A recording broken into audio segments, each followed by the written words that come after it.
नमस्कार, मी प्रसाद मिराजदार. स्टोरीटेल आणि राजहंस प्रकाशनच्या वतीने ऐकू आनंदे हा कार्यक्रम आम्ही आत्ता करत आहोत आणि त्यासाठी पहिल्याच कार्यक्रमासाठी राजहंस प्रकाशनतर्फे डॉक्टर सदानंद बोरसे आणि राजहंस डिजिटलचे शिरीष शेवाळकर हे आपल्याशी गप्पा मारायला आलेले आहेत.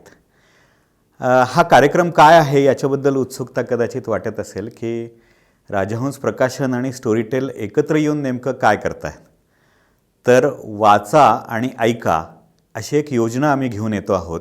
याच्यामध्ये वाचण्याच्या आनंदाबरोबरच ऐकण्याचा पण आनंद हा द्विगुणित करण्यासाठी आम्ही ज्या काही गोष्टी गेल्या 1-2 वर्षामध्ये केलेल्या आहेत एकत्र येऊन स्टोरीटेल आणि राजहंसने, त्या आपल्या सर्वांपर्यंत पोचाव्यात आणि त्याचप्रमाणे पुस्तक वाचण्याची आणि ऐकण्याची गोडी सर्वांना लागावी याच्यासाठी आम्ही हा खास कार्यक्रम करत आहोत, ऐकू आनंदे. आणि त्यात आपण गप्पा मारणार आहोत की राजहंस आणि स्टोरीटेलनी मिळून जी पुस्तकं काढलेली आहेत ती पुस्तकं प्रकाशित स्वरूपात प्रिंट बुक स्वरूपात पण आहेत आणि आता स्टोरीटेलवर ऑडिओ स्वरूपात पण उपलब्ध आहेत. तर या सगळ्याचं आपण एकत्रित येऊन काहीतरी करावं असा एक विचार डोक्यात आला आणि म्हणून आम्ही 1 ऑगस्ट ते 7 ऑगस्ट हा सप्ताह साजरा करत आहोत. आणि याच्यामध्ये आम्ही ह्या पुस्तकांबद्दल बोलणार आहोत, त्यातल्या लेखकांबद्दल बोलणार आहोत आणि एकूणच वाचण्याच्या आणि ऐकण्याच्या आनंदाबद्दल बोलणार आहोत. तर आपण सुरुवात करूया. काय आहे ही स्कीम आणि कशी योजना आपल्याला काय आधी सांगितली तर बरं होईल. प्रसादनी आत्ता जे सांगितलं त्याच्यात राजहंस प्रकाशनाची भूमिका अशी आहे. राजहंस प्रकाशनाचं ब्रीदवाक्य आहे की विषयांचं वैविध्य, आशयाची समृद्धी. आणि आमची बहुतेक पुस्तकं ही या ब्रीदाला जागून अशा पद्धतीने प्रकाशित होत असतात. आमचा तसा प्रयत्न असतो. आत्ता सध्याचा काळ असा आहे की खूप तांत्रिक प्रगती ही होत चाललेली आहे आणि त्यामुळे एकेकाळी जो असा भाग होता की पुस्तक वाचन म्हणजे तुमच्या हातामध्ये एक छापील मजकूर येणार आणि त्याच्याबरोबरच तुम्ही वागत असता, वाचत असता. बरोबर. आता अनेक माध्यमं ही छापील मजकुराप्रमाणेच वाचकालाच नव्हे तर त्याचा आनंद घेणाऱ्या प्रत्येकाला उपलब्ध झालेली आहेत आणि खूप सहजगत्या उपलब्ध झालेली आहेत. म्हणजे एकेकाळी असा प्रकार होता की ही तांत्रिक प्रगती अस्तित्वात होती का, तर होती, पण ती इतक्या सहज प्रकारे सामान्य माणसाला उपलब्ध झालेली नव्हती.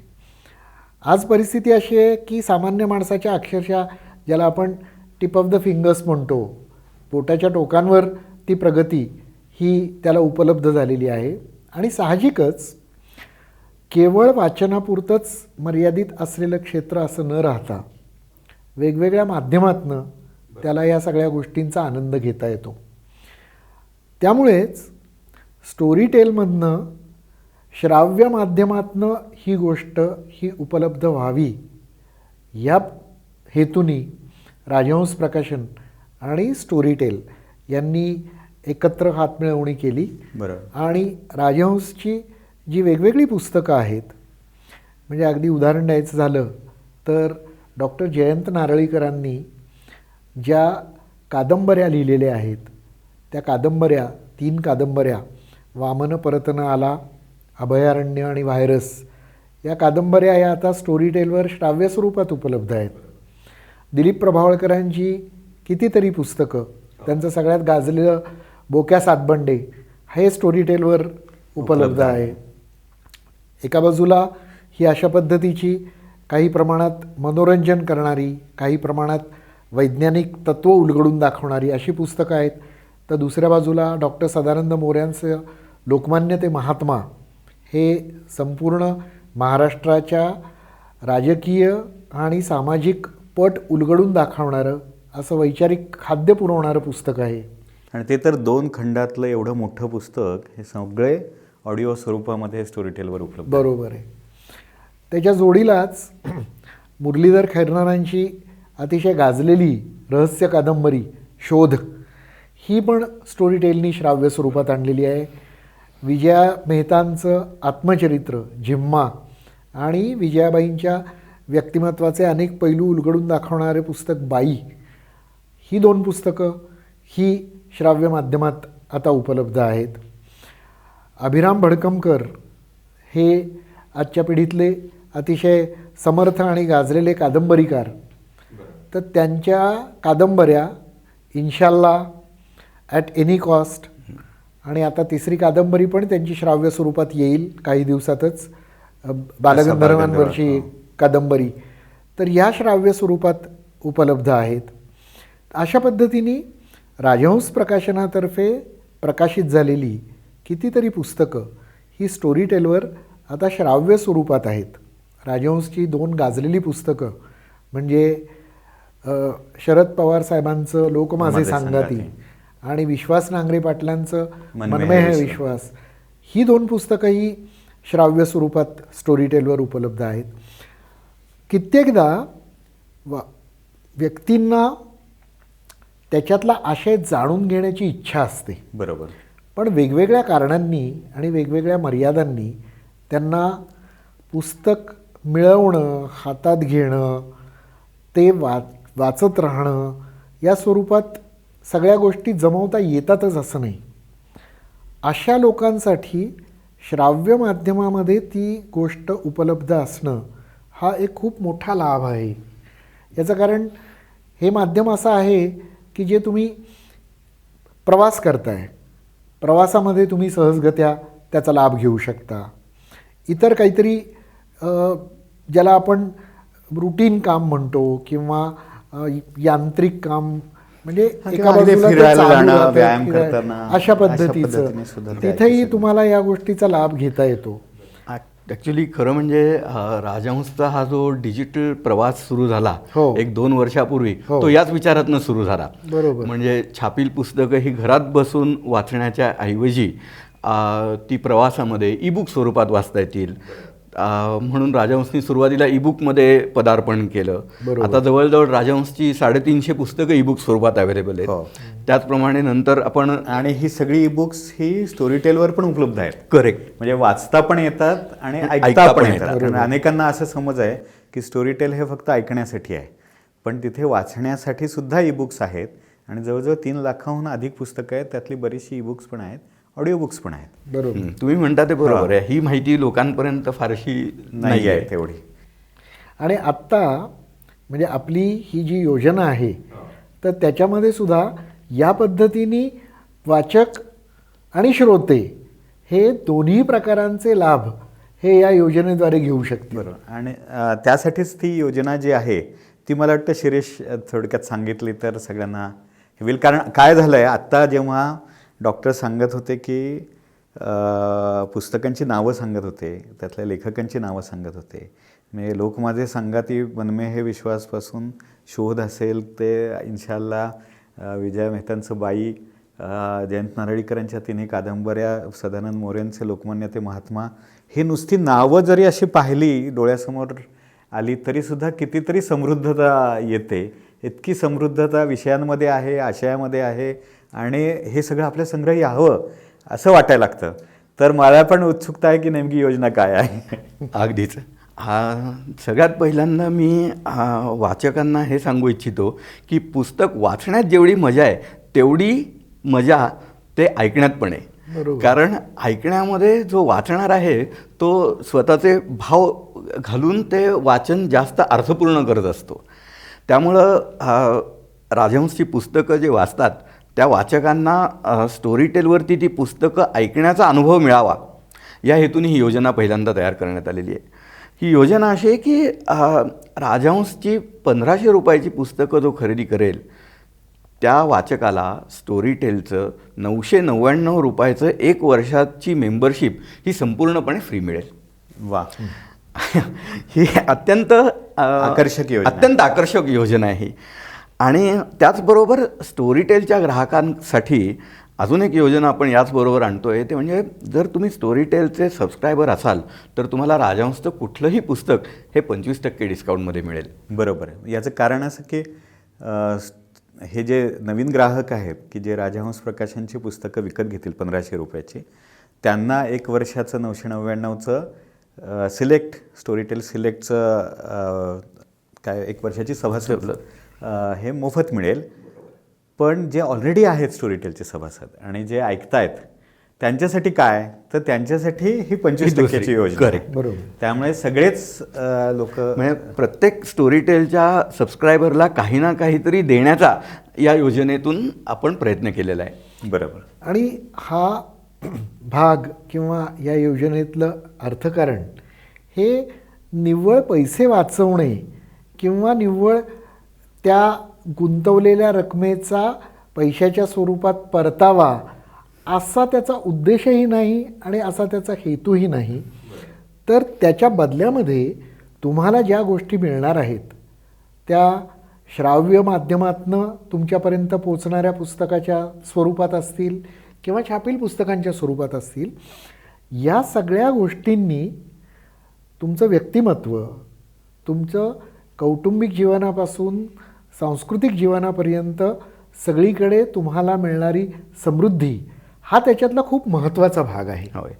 आणि तो जास्तीत जास्त वाचकांपर्यंत आणि श्रोत्यांपर्यंत पोहोचवण्यासाठी म्हणून स्टोरीटेल आणि राजहंस प्रकाशन या दोघांनी हा संयुक्त प्रयत्न हा ह्या उद्देशाने राबवलेला आहे. नक्कीच. बरं, म्हणून तर त्याला आपण वाचा आणि ऐका अशी योजना म्हणतो आहोत.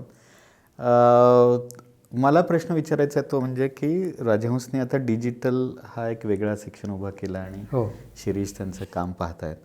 तर हे प्रकाशन विश्वामधलं जे स्थित्यंतर आहे, बदल होतो आहे, ते काय घडतंय आणि काय होईल पुढे असं वाटतं? साधारण 2 वर्षापूर्वी ज्या वेळेला आम्ही या उपक्रमाला सुरुवात केली त्यावेळेला सगळेच जण थोडेसे साशंक आणि जपून पावलं टाकत होते. गेल्या 2 वर्षातला जर आपण प्रवास बघितला तर तो खूपच उत्साहवर्धक आहे. म्हणजे आम्ही जे ॲप काढलेलं आहे त्या ॲपवरती आता जवळजवळ 3,500 लोक हे आमची मेंबर झालेली आहेत. आम्हाला सुरुवातीला अपेक्षाही नव्हती एवढी लोक आता ईबुक्स आमच्या ॲपवरनं वाचत आहेत. त्याचप्रमाणे आमच्या ॲपवरती आम्ही एक लायब्ररी म्हणून सिस्टीम दिली होती की तुम्ही सबस्क्रिप्शन भरा आणि कुठलंही ईबुक वाचा. त्या योजनेला कसा प्रतिसाद मिळेल याविषयी आम्हीच जरा साशंक होतो. परंतु गेल्या 2 वर्षातला याचा प्रतिसाद हा अत्यंत उत्तम आहे. म्हणजे नवीन नवीन लोक येऊन ती लायब्ररी सिस्टीममध्ये जाऊन पुस्तकं वाचत आहेत. आणि याच पार्श्वभूमीवरती ज्यावेळी आपण बोललो एक सव्वा वर्षापूर्वी त्यावेळेला आपण काही पुस्तकं ऑडिओमध्ये आणायचं ठरवलं आणि गेल्या 1 वर्षात आपण बराच प्रवास केलेला आहे आणि एक मला वाटतं 15 ते 20 पुस्तकं आता आपली स्टोरीटेलवरती ऑडिओ स्वरूपात आहेत. यातून आम्ही राजहंसच्या लेखकांना देखील असं सांगतो की हे पुस्तक तुम्ही वाचा आणि स्टोरीटेलवर सांगा. त्यामध्ये आमच्याकडे एक नरभक्षकाच्या मागावर पुस्तक आहे त्याचे संजय बापट.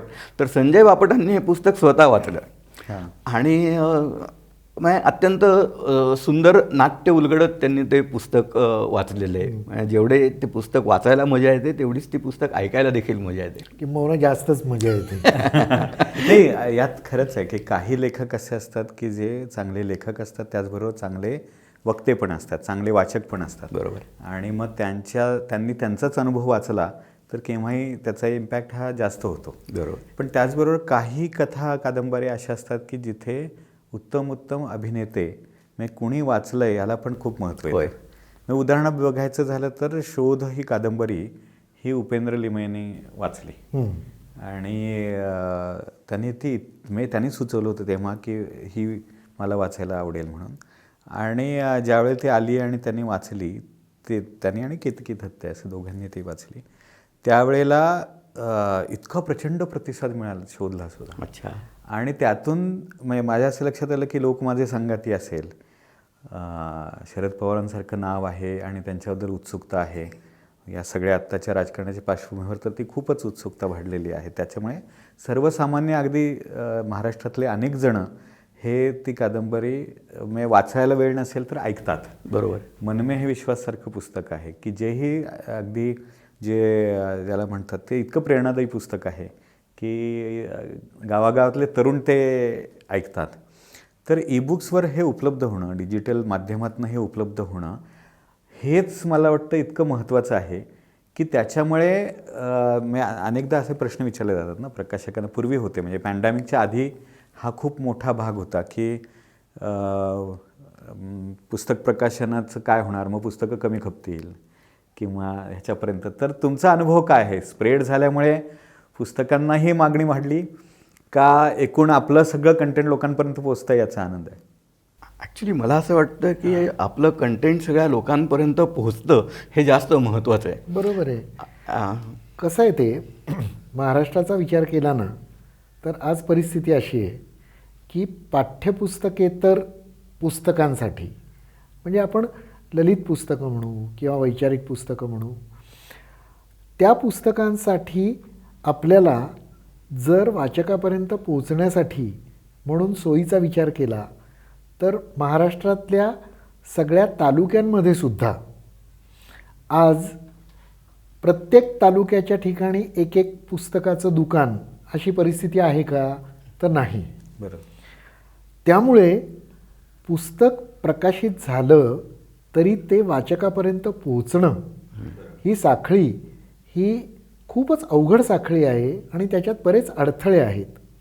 त्यामुळे तांत्रिक प्रगतीचा लाभ घेऊन ते पुस्तक हे जास्तीत जास्त लोकांपर्यंत, मग तो भले वाचक असेल नाही तर श्रोता असेल, पण ह्या अडथळ्यांवर मात करून आपण तिथपर्यंत पोहोचू शकतो. हा माझ्या दृष्टीने खूप मोठा लाभ आहे आणि खूप मोठी गोष्ट आहे. तू आत्ता जे विचारलंस त्याच्या बाबतीत अनुभव असा आहे की एखादं पुस्तक हे श्राव्य माध्यमात जर आलं तर त्याची मागणी ही छापील स्वरूपात ही वाढते. बरोबर. हा अनुभव हा आपल्याला चित्रपटांच्या पुस्तकांच्या बाबतीत सुद्धा मिळतो. मालिकांवरती पुस्तक, मालिकांवरच्या पुस्तकांची मागणी लगेच वाढते. तर त्यामुळे दुसऱ्या माध्यमामध्ये ते पुस्तक जर आलं तर त्याची छापील माध्यमामधली मागणी ही सुद्धा नक्कीच वाढते असा अनुभव आहे. आत्ता जो आणि चंद्रमुखी त्यामुळे हे आला, परस्पर पूरक आहे. खरं आहे. आत्ता जो चंद्रमुखी आला त्यानंतर देखील आपण हा अनुभव घेतला. बरोबर. चंद्रमुखी ही कादंबरी हां. ही राजहंसतर्फे प्रकाशित झालेली आहे, विश्वास पाटलांची. हो. तर तो चित्रपट आल्यानंतर आपोआपच चंद्रमुखीची मागणी खूप वाढली. हा, कारण उत्सुकता वाढते, तितक्या लोकांपर्यंत पोहोचतं. म्हणजे पुस्तकं लोकांपर्यंत पोहोचण्याकरता सुद्धा याचा खूप अजून उपयोग एक आहे. गोष्ट याच्यात अशी झाली की जी लोक वाचत नव्हती, म्हणजे ज्यांना बसून वाचायला वेळ मिळत नव्हता, अशा लोकांसाठी एक नवीन दालन खुलं झालं. बरोबर. मी कित्येक लोक अशी बघतो की जी सकाळी चालायला बाहेर पडतात ती गाणी ऐकण्याच्या ऐवजी गोष्ट ऐकतात. आणि तो सकाळचा जो काही 1 तास चालणं आहे त्याच्यात त्यांचं ते पुस्तक ऐकून होतं. खरं आहे. मी आता मुंबई पुणे प्रवास करताना किंवा असं कुठेही लांबचा प्रवास करताना खरोखर प्रवास केला हे जाणवतच नाही. कारण त्याच्यात एक पुस्तक ऐकून होतं, कारण वाचता येत नाही ना. म्हणजे प्रवासात मोठा प्रॉब्लेम आहे की ते वाचता येत नाही. पण ऐकून झाल्यानंतर तुम्हाला तो प्रवास समृद्ध झाल्यासारखं वाटतं. म्हणजे ट्रॅफिक जॅम असो, काही असो, पण आपल्याला काहीतरी मिळालं आहे याचं फिलिंग एक खूप छान येतं. आणि त्यामुळे आता हा एक प्रश्न डिजिटल म्हणून विचारायचा आहे की जसं आपण पुस्तकं त्यातला कंटेंट जो आहे, उत्तम कंटेंट हा मॅक्झिमम लोकांपर्यंत पोचतो आहे. आणि पुस्तकांची कॉस्ट ही केव्हाही जी काही पोचवण्याची तुम्ही म्हणालात त्याप्रमाणे ती जास्त आहे, पण डिजिटल माध्यमात ती स्वस्त आहे. बरोबर. कारण अक्षरशः आपण आता काय 299 रुपये महिन्यामध्ये 3 लाखापेक्षा जास्त पुस्तकं उपलब्ध करून देतो ऐकण्यासाठी. बरोबर. किंवा अशी योजना म्हटली आपण तर ती अतिशय स्वस्त पडते. त्याच्यामुळे ती संख्या वाढते. ऐकणारे जास्त, म्हणजे लाख लोक ऐकायला लागले तर त्यातले काही हजार लोक पुस्तकं विकत घेतात, अशी ते पर्क्युलेशन बरोबर होतं. तर या प्रकारे पुस्तकं विकण्यासाठी सुद्धा डिजिटल माध्यमाचा तुम्हाला उपयोग होतो आहे का? तुम्ही कसा करता येतो, म्हणजे सोशल मीडिया आणि या सगळ्याच्यामध्ये? सोशल मीडिया म्हणजे व्हॉट्सॲप, फेसबुक किंवा इन्स्टा हा एका नवीन वाचकांपर्यंत पोहोचण्याचा मार्ग आहे. म्हणजे समजा आमचा परंपरागत वाचक असेल, तो समजा पेपर वाचत असेल, तर पेपरमध्ये जाहिरात देऊन आम्हाला त्या वाचकांपर्यंत पोहोचता येतं. परंतु सोशल मीडिया हा त्याच्यापेक्षा वेगळा जो आमचा टार्गेट ऑडियन्स आहे त्यांच्यापर्यंत आम्हाला पोहोचता येतं. आणि सोशल मीडियाचा वापर सुरू केल्यानंतर त्याचा फायदा आम्हाला नक्कीच दिसतो आहे. सोशल मीडियाच्या बाबतीत कसं आहे की त्याचं असं तुम्ही गणित नाही मांडू शकत की तुमच्या व्यासपीठावर एक 10,000 लोक आले आणि त्याच्यातल्या 1% लोकांनी पुस्तकं विकत घेतली किंवा. पण हा जो प्रॉब्लेम आहे की त्याचं गणित मांडता येत नाही, तो जाहिरातीसाठीची जी इतर माध्यमं आत्तापर्यंत परंपरागत माध्यमं वापरली जात आहेत किंवा जात होती तिथेही तो हा आहेच. बरोबर आहे. वर्तमानपत्रात जाहिरात दिल्यानंतर त्याच्यातल्या किती लोकांनी त्या पुस्तकाची मागणी केली या गोष्टीचं गणित तुम्हाला सांगता येत नाही. खरं आहे. पण याच पार्श्वभूमीवर वर्तमानपत्राच्या जाहिरातीत तुम्ही जितक्या लोकांपर्यंत पोहोचू शकता त्याच्यापेक्षा अधिक प्रभावीपणे आणि अधिक निश्चितपणे तुम्ही समाज माध्यमांवरनं तुमच्या वाचकापर्यंत किंवा श्रोत्यापर्यंत पोहोचू शकता. त्यामुळे त्याचा नक्कीच या सगळ्या गोष्टींच्या अर्थकारणासाठी व्यावहारिक फायदा हा नक्कीच होतो.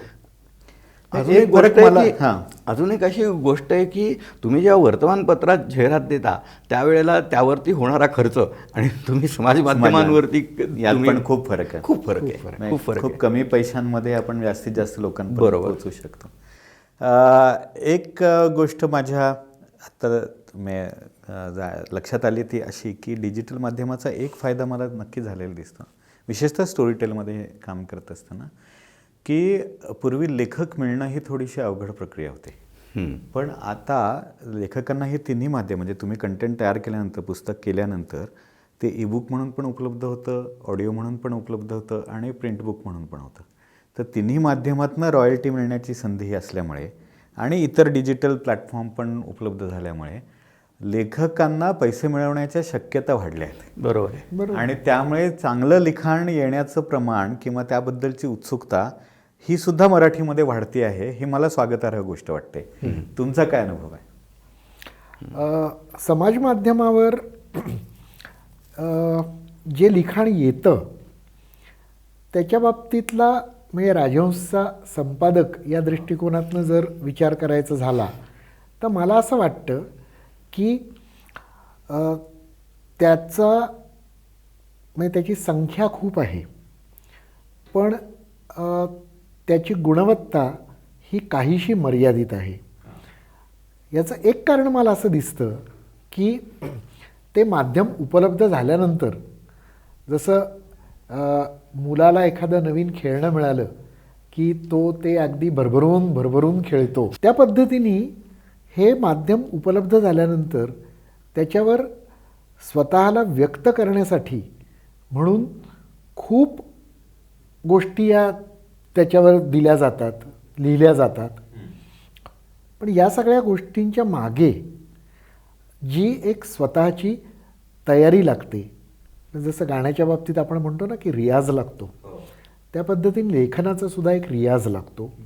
त्याच्यासाठीची एक अभ्यासाची पार्श्वभूमी लागते. तुमच्याजवळ खरोखर काहीतरी मांडण्यासाठी, काहीतरी सांगण्यासाठी आशय लागतो. त्या आशयाच्या बाबतीत तुम्ही स्वतः काहीतरी चिंतन केलेलं असणं अपेक्षित असतं.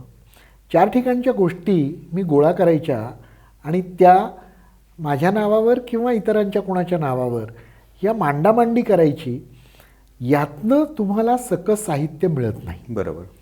त्यामुळे आज आपल्याला समाज माध्यमांवर मोठ्या प्रमाणावर जे लिखाण दिसतं त्यातलं बरंचसं हे ह्या स्वरूपाचं असतं. हो.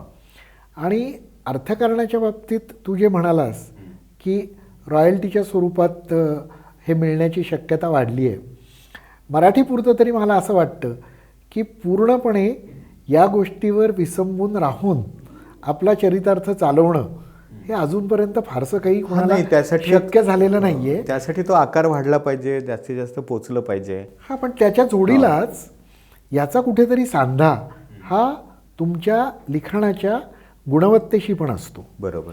आणि त्यामुळे इतर तुम्ही कुठलाही व्यवसाय करत असाल किंवा कुठलंही काम करत असाल तर आपण जे म्हणतो की योगा हा कर्मसु कौशलम, तुमच्या कामामध्ये तुम्ही जास्तीत जास्त कौशल्य आणणं हे गरजेचं असतं.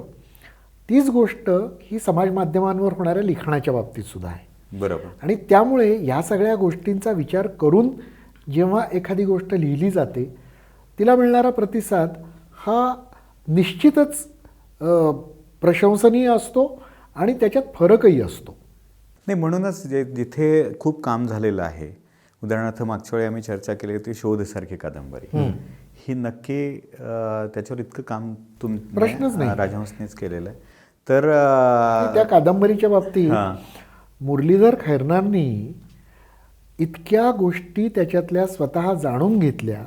म्हणजे बरेचदा विदेशी साहित्यिकांच्या बाबतीत जे म्हटलं जातं की एखादी अगदी छोटी गोष्ट असते पण त्याच्यासाठी म्हणून ते खूप खडून अभ्यास करतात आणि त्याच्यातल्या बारीक सारीक गोष्टी या जाणून घेऊन त्या मांडतात, त्याची विश्वासार्हता स्वाभाविकच वाढते. राईट. तशा पद्धतीचं काम मुरलीधरनी या शोधच्या बाबतीत केलेलं आहे. म्हणजे त्याच्यातल्या हेलिकॉप्टर प्रवासाची वर्णनं असो, हो. माझं आणि मुरलीधरचं जे बोलणं झालेलं होतं त्या शोध कादंबरीमध्ये तुला जर आठवत असेल ते गौळ, त्या डोंगराच्या कपारीसारखा एक भाग, त्या कपारीतनं तो माणूस कसा बसा हो. एकटा आत जाऊ शकतो. आत गेल्यावर त्याला मोठी जागा एखादी खोली असावी अशी मोठी जागा असते. मुरलीधर त्या सप्तशृंगीच्या जवळच्या डोंगरावर असे जे गौळ आहेत तिथे आतमध्ये जाऊन तिथे आतमध्ये जाऊन आलेला होता स्वतः, बरं. आणि त्यावर त्यांनी वर्णन केलेलं होतं. तर ह्या पद्धतीचा अभ्यास म्हणा, काम करण्याची तयारी म्हणा, ज्या लेखकाच्या बाबतीत जाणवते. आणि काय होतं, वाचक चतुर असतो. त्यामुळे कुठला लेखक हा वरवरचं सांगतोय आणि कुठला लेखक हा तयारीनिशी अभ्यासपूर्वक उतरलेला आहे हे वाचकाला कळतं. त्यामुळे अशा पद्धतीचं लिखाण जर आलं तर नक्कीच गुणवत्तेच्या दृष्टीनेही ते श्रेष्ठ असतं, वाचकाला धरून ठेवतं ते, आणि त्याचा परिणाम हा नक्कीच प्रभावी आणि दीर्घकाळ असतो. आणि तशाच प्रकारच्या मग अभ्यासपूर्ण कादंबऱ्या लिहिण्याचं पण थोडंसं आलं, जसं वसंत लिमयांची विश्वस्त पण तशी विश्वस्त आहे. प्रकाशित केली. आपण ऑडिओ बुकमध्ये पण ती केलेली आहे. म्हणजे ती एक अजून कादंबरी आपली उपलब्ध आहे. किंवा आता आपण हे जे सगळे नावं घेतली एक एक, तर त्याच्यातही त्या प्रत्येक पुस्तकावरती काम झालेलं आहे. तेव्हा ती तितकी समृद्ध आणि तितके सुंदर झाले. तर एक लेखकांना आव्हान म्हणून किंवा या निमित्ताने की लोकांपर्यंत पोहोचण्याच्या दृष्टीने आता तिन्ही माध्यमं राजहंस उपलब्ध करून देत आहे. ऑडिओ बुक असेल, ई बुक असेल आणि पुस्तकं असेल. तर कशा प्रकारचं लिखाण तुम्ही अपेक्षित धरतात तुम्हाला अप्रोच होताना, किंवा राजहंसने प्रकाशित करावं, एक मराठीतलं प्रतिष्ठित प्रकाशन संस्था आहे म्हणून तुम्हाला अप्रोच व्हायचं असेल, आणि तर काय तुमचे निकष असतात किंवा कसं तुम्ही पाहता?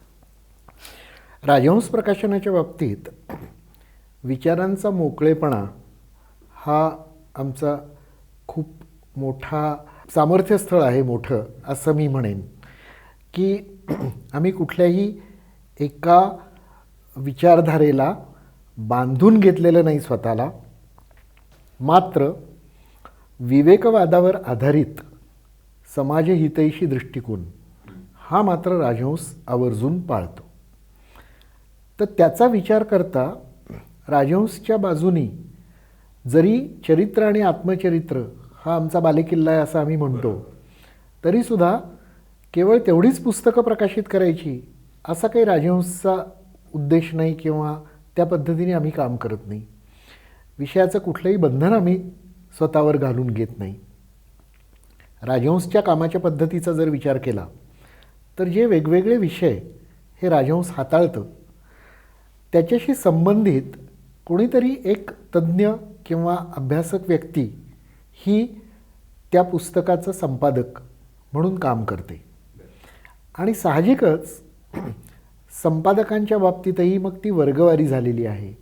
जसं राजकारण, इतिहास, समाजकारण या विषयावरचं पुस्तक असेल तर ते आनंद हर्डीकरांकडे जातं. ललित साहित्य असेल तर ते विनया खडपेकरांकडे जातं.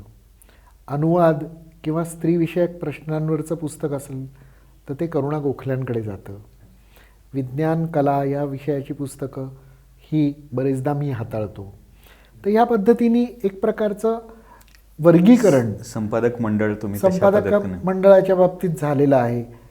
याच्यात कुठल्याही प्रकारे हवाबंद कप्पे आहेत असं मी म्हणत नाही आहे. बरोबर. पण साधारणतः प्रत्येकाच्या अभ्यासानुसार आणि प्रत्येकाच्या आवडीनुसार त्या त्या विषयाचं पुस्तक हे त्या त्या व्यक्तीकडे जातं. राजहंसच्या बाबतीत संपादकाबरोबरची लेखकाची जी चर्चा असते ती पुस्तकामध्ये मूल्यवृद्धी करण्यासाठी खूप महत्त्वाची ठरते. आणि या चर्चेत बरेचदा दोघांमध्ये तीव्र स्वरूपाचे मतभेदसुद्धा उद्भवतात. भांडण हा शब्दसुद्धा सौम्य वाटावा अशा प्रतिक्रियाही येतात. पण त्याच्यात दोघांनाही एकमेकांबद्दल हा विश्वास असतो की आपण जे काही बोलतोय, आपण जे एकमेकांच्या बाबतीतले मतभेद व्यक्त करतोय ते पुस्तकाच्या आशयाच्या मूल्यवृद्धीसाठी नक्कीच उपयोगी पडणारे आहेत. कसं होतं, लेखकांनी एकदा संहिता दिली की ती फक्त त्याची राहत नाही. जसं आपण म्हणतो ना की लिखाण एकदा प्रसिद्ध झालं की त्याचा तसा त्याच्यावरचा मालकी हक्क संपलेला असतो. स्वामित्व हक्क ही वेगळी बाब आहे. पण त्याच्या हातात मग त्याचा अर्थनिर्णयाच्या दृष्टीने त्याच्या हातात काही राहत नाही. वाचक वाचल्यानंतर त्याच्या डोक्यामध्ये ज्या काय गोष्टी येतील त्याचा सांधा हा त्या पुस्तकाशी जुळतो. त्याच पद्धतीने लेखकाची संहिता राजहंसकडे आली की त्याच्यानंतर ते पुस्तक हे फक्त त्या लेखकाचं राहत नाही. ते पुस्तक हे राजहंसच्या घरचं कार्य होतं. संपादक, मुखपृष्ठकार, त्याची मांडणी करणारा, अगदी DTP करणारा आणि छपाई आणि बांधणी करणारा माणूस हा सुद्धा त्याच्यामध्ये आतड्याने गुंतलेला असतो. आणि प्रत्येकजण आपापल्या परीने त्या पुस्तकाची गुणवत्ता कशी वाढेल याची काळजी घेत असतो, आशयाच्या बाजूनी आणि निर्मिती मूल्याच्या बाजूनी.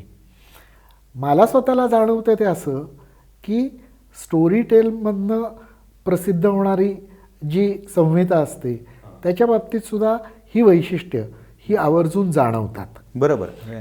म्हणजे कुठल्याही स्टोरीटेल ओरिजिनल करताना आम्ही त्या लेखकांबरोबर खूप काम करतोच. बरोबर त्याला आहे. पर्यायच बरोबर नाहीये. आहे. कारण ती पुन्हा ऐकण्यासाठी म्हणून एक वेगळ्या प्रकारे संवादांची आणि पात्ररचनेची आणि याची शिकवण्याची गरज असते. बरोबर. त्यामुळे कुठलाही लेखक असेल तर त्याने तुम्ही म्हणता तसं माझी लेखनाची उर्मी आहे, पण पुढे त्याला बैठक पण असावी लागते, अभ्यास पण असावा लागतो आणि क्राफ्टमनशिप पण शिकावी लागते. बरोबर. ह्या तिन्ही गोष्टी महत्त्वाच्या आहेत. काय असतं, अनघडपणामध्ये एक उत्स्फूर्ततेचं सामर्थ्य असतं. बरं. पण हे सामर्थ्य हे सुरुवातीच्या 1-2 कलाकृतींमध्ये तुमची मदत करतं. त्याच्यानंतर फक्त अनघडपणाच्या जोरावरच मी पुढचं काम करेन असं साध्य होत नाही. त्यामुळे तू आत्ता जे म्हणालास की प्रत्येक कलाकृतीसाठी किंवा साहित्यकृतीसाठी तुम्हाला एका कारागिरीचा किमान विचार हा करावा लागतो. रूढ चौकट मोडण्यासाठी सुद्धा तुम्हाला त्या चौकटीवर चौकट प्रभुत्व माहिती असावं लागतं. खरंय, खरंय. तर तुम्ही विचारपूर्वक ती मोडू शकता आणि मग नवीन बनवलेली चौकट ही तिच्याहूनही जास्त प्रभावी होऊ शकते. बरोबर. अन्यथा एका बाजूला परंपरेची मुळं तुम्ही छाटून टाकलेली असतात आणि दुसऱ्या बाजूला नवीन सृजनशीलतेचा सूर्यप्रकाश तुम्हाला मिळत नसतो. त्याच्यात ते झाड हे नष्ट होण्याची शक्यता असते. खरं आहे. एक प्रश्न मला आता हे विचारायचं आहे की राजहंसची परंपरा खूप जुनी आहे. म्हणजे बाबासाहेब पुरंदरे, श्री ग. माझगावकर यांनी एकत्र येऊन प्रकाशन संस्था स्थापन करणं, त्यानंतर दिलीपराव माझगावकरांनी ती वाढवणं आणि ह्या पद्धतीने त्याचं एक समृद्ध दालन जर म्हटलं मराठी साहित्यातलं तर राजहंस प्रकाशनची अनेक पुस्तकं त्याच्यामध्ये आहेत. तर ही जी डेव्हलपमेंट आहे, ही जी समृद्धता आणली गेली आहे, त्या दृष्टिकोनातनं असे काही खास प्रयत्न म्हणजे कार्यशाळा म्हणा किंवा पुढे तुम्हाला काही करायचं या दृष्टीने तुमचे काही प्लॅन्स आहेत का? भविष्य कसं पाहता ॲज अ राजहंस प्रकाशन म्हणून? तू आत्ता जो उल्लेख केलास त्याच्यात बाबासाहेब पुरंदरेंनी 1952 साली राजहंस प्रकाशनाची स्थापना केली. त्याच्यानंतर काही काळाने श्रीगम आसगावकर हे राजहंसमध्ये बाबासाहेबांना येऊन मिळाले. त्यानंतर 65-66 सालाच्या आसपास श्रीगम आसगावकरांचे धाकटे बंधू दिलीप माजगावकर हे राजहंस प्रकाशन, माणूस साप्ताहिक, या ज्या साप्ताहिक मुद्रण ह्या ज्या गोष्टी होत्या त्याचा भार त्यांनी स्वतःच्या खांद्यावर घ्यायला सुरुवात केली. आणि त्याच्यानंतर प्रकृतीच्या कारणामुळे जेव्हा श्रीगम आसगावकर हे राजहंसमधनं बाहेर पडले त्यावेळेला म्हणजे साधारणतः 83-84च्या आसपास संपूर्ण हा डोलारा हा दिलीप माजगावकरांच्या शिरावर होता.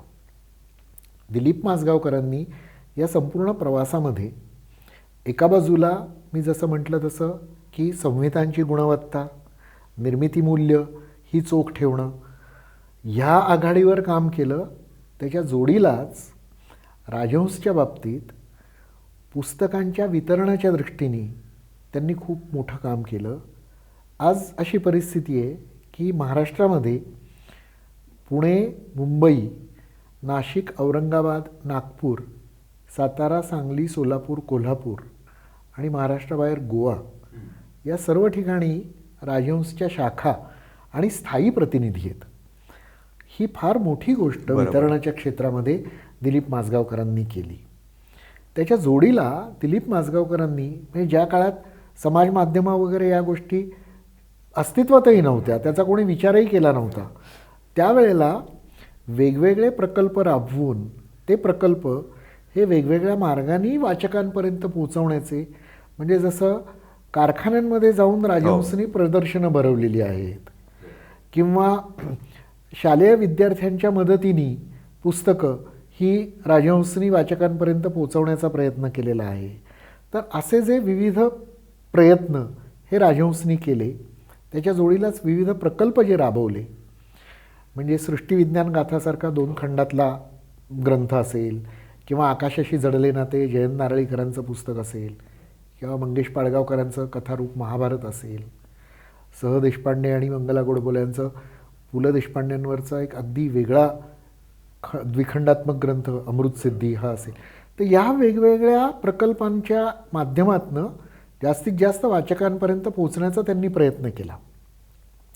दिलीप माजगावकरांची आणि रेखा बहिणी आमच्या म्हणजे दिलीप माजगावकरांच्या पत्नी या दोघांचेही स्वभाव वैशिष्ट्य जर आपण पाहिली तर काळाची पावलं ओळखून त्याप्रमाणे बदल घडवणं आणि ते बदल हे आपल्या संपूर्ण टीममध्ये आत्मसात होतील याची काळजी घेणं, हे प्रयत्न त्यांनी आवर्जून केले. त्यामुळेच जेव्हा ही वेगवेगळी माध्यमं उपलब्ध झाली त्यावेळेला राजहंस डिजिटलची सुरुवात ही या दोघांच्या या विचारामधनंच झाली. बरोबर. तर त्यामुळे पुढचं भविष्यातलं चित्र हे या माध्यमांचा जास्तीत जास्त परिणामकारक आणि प्रभावी वापर करून राजहंसचं क्षितिज हे जास्तीत जास्त वाढवणं असा आमचा प्रयत्न राहील. आत्ता तू जो उल्लेख केलास की त्याच्यासाठी आम्ही इतर मार्गांनी म्हणजे साहित्यिकाच्या दृष्टिकोनातनं किंवा लेखनाच्या दृष्टिकोनातनं काही उपक्रम राबवतो का, तर राजहंसनी आत्तापर्यंत वेगवेगळ्या ठिकाणी लेखन शिबिरं घेतलेली आहेत आणि त्या शिबिरांमध्ये राजहंसचे जे संपादक आहेत ते त्या शिबिरार्थींना मार्गदर्शन करतात. मला स्वतःला असं वाटतं की जसं आपण संगीताच्या बाबतीत म्हणतो की मैफिलीला येणारा प्रत्येकजण हा काही गायक होत नाही, पण तो चांगला कानसेन जरी झाला तरी तीसुद्धा समाजामध्ये एक माहोल तयार करण्यासाठी, एक वातावरण निर्माण करण्यासाठी खूप महत्त्वाची आणि मोलाची गोष्ट ठरते. आमचा या शिबिराकडे बघण्याचा दृष्टिकोन हा दुहेरी आहे. एक म्हणजे त्याच्यातनं आम्हाला गुणवत्ता असलेले पण प्रकाशात न आलेले असे लेखक काही मिळत आहेत का हा आमचा शोध असतो. आणि दुसरं, समजा ते लेखक म्हणून त्यांना नाही काही साधता आलं तरीसुद्धा चांगले या वाचक शिबिरांच्या होऊ शकतात. माध्यमातनं नेमकं काय वाचावं, कसं वाचावं, ह्या संबंधीची एक नजर त्यांना मिळाली आणि चांगला वाचक त्याच्यातनं निर्माण झाला तरी तीसुद्धा एक मोठी उपलब्धी असेल असं मला वाटतं. या स्वरूपाचे उपक्रम हे राजहंसकडनं वेगवेगळ्या पद्धतीने राबवले जात असतातच. आत्ता आम्ही त्याच्यासाठी एक रहस्य कादंबरी लेखनाची स्पर्धा तुम्ही स्पर्धा आता आयोजित केलेली आहे. बरं. तर या पद्धतीचे नव्या लेखकांना प्रोत्साहन देणं, नवीन लेखकांचा शोध घेणं, या गोष्टी या राजहंसतर्फे आवर्जून केल्या जातातच. राजहंस डिजिटलचे काही वेगळे उपक्रम आहेत का डिजिटल फील्डमध्ये क्षेत्रात, म्हणजे वेगवेगळे प्लॅटफॉर्म वापरणे किंवा अशा गोष्टी? आत्ता राजहंस डिजिटल आत्ता एक भारताबाहेर खूप मोठा मराठी वर्ग वाचक आहे. मी स्वतः पण बराच काळ बाहेर राहिलो आहे. त्यामुळं मराठी वाचकाचा बाहेर असताना सगळ्यात मोठा जो काही प्रॉब्लेम आहे ते म्हणजे मराठी पुस्तकाची उपलब्धी, कारण बाहेर ही पुस्तकं उपलब्ध होत नाहीत. तर डिजिटल प्लॅटफॉर्ममुळे आता त्यांना ईबुक्स वाचता येतात आणि मला वाटतं ऑडिओ बुक्स पण आता त्यांना ऐकता येतील. त्यामुळे हा जो एक सगळ्यात महत्त्वाचा फायदा देशाबाहेर राहत असलेल्या लोकांचा होणार आहे किंवा तो जो एक वाचक वर्ग आपल्याला मिळणार आहे याच्यावरती आम्ही भर देतो आहे. नाही, आणि म्हणूनच हा सगळ्या डिजिटल माध्यमाचा वापर करून आपण वाचण्याचा आणि ऐकण्याचा आनंद लोकांपर्यंत पोहोचवण्याचा प्रयत्न करतो आहोत. आणि म्हणून राजहंस आणि स्टोरीटेल मिळून हा आपण ऐकू आनंद कार्यक्रम पण करतो आहोत आणि त्याचप्रमाणे ही योजना पण करतो आहोत. तर आता ह्या सगळ्यात शेवटी मला असं वाटतं की सगळ्यांना आपण आपला हा ऐकू आनंद जो कार्यक्रम आहे तो पुढच्या 7 दिवसात साधारणतः कसा होईल याची एक थोडीशी झलक देऊ. म्हणजे याच्यामध्ये आत्ता जे आम्ही चर्चा केली सगळी त्याच्यामधले अनेक लेखक सहभागी होणार आहेत आणि त्याच्यामध्ये अभिराम भडकमकर इन्शाल्लाह आणि ॲटेनिकॉस याच्याबद्दल त्याने कशी प्रक्रिया झाली त्याबद्दल बोललेलं आहे. सदानंद मोरे लोकमान्य ते महात्माबद्दल बोलतोय. त्यानंतर जयंत नारायणकर यांचंही आपण मुलाखत घेणार आहोत. दिलीप प्रभावळकर त्यांच्या सगळ्या लेखन प्रक्रियेबद्दल चर्चा करणार आहेत आणि म्हणजे विजया मेहता बाई आणि झिम्मा याच्याबद्दल बोलतील. हे सगळं आणि वाचकांपेक्षा ऐकणाऱ्यांना खूप इंटरेस्टिंग हा सगळा अनुभव आहे की खरोखर पुस्तकांच्या याच्यामध्ये जे घडतं आहे किंवा काय लेखकाचे अनुभव आहेत आणि या सगळ्याबद्दलची चर्चा पुढच्या 7 दिवसात आपण करणार आहोत. आणि ही योजना आम्ही इथे जाहीर करतो आहोत स्टोरीटेल आणि राजहंसच्या वतीने की जे कोणी राजहंस प्रकाशनचे 1500 रुपयाचे पुस्तकं खरेदी करतील त्या प्रत्येकाला 999 रुपयाचं स्टोरीटेलचं 1 वर्षाचं स्टोरीटेल सिलेक्ट, म्हणजे याच्यामध्ये मराठी पुस्तकं तुम्हाला ऐकता येतात. आत्ता आम्ही चर्चा केलेली सर्व पुस्तकं ऐकता येतील. ते 1 वर्षाची सभासदत्व फी सबस्क्रिप्शन हे तुम्हाला मोफत मिळेल. आणि त्याचप्रमाणे जे कोणी स्टोरीटेलचे आत्ताच सभासद आहेत ज्यांची मेंबरशिप चालू आहे त्यांनी राजहंसला ॲप्रोच केलं आणि आपलं स्टोरीटेल सभासदत्व आहे हे सांगितलं की त्यांना प्रत्येक राजहंसच्या पुस्तकावरती 25% सवलत मिळणार आहे. त्यामुळे नक्की मला असं वाटतं की या योजनेचा लाभ घ्या आणि पुढे 7 दिवस हा जो आम्ही ऐकू आनंद हा कार्यक्रम करतो आहे त्याचाही आनंद घ्या. धन्यवाद.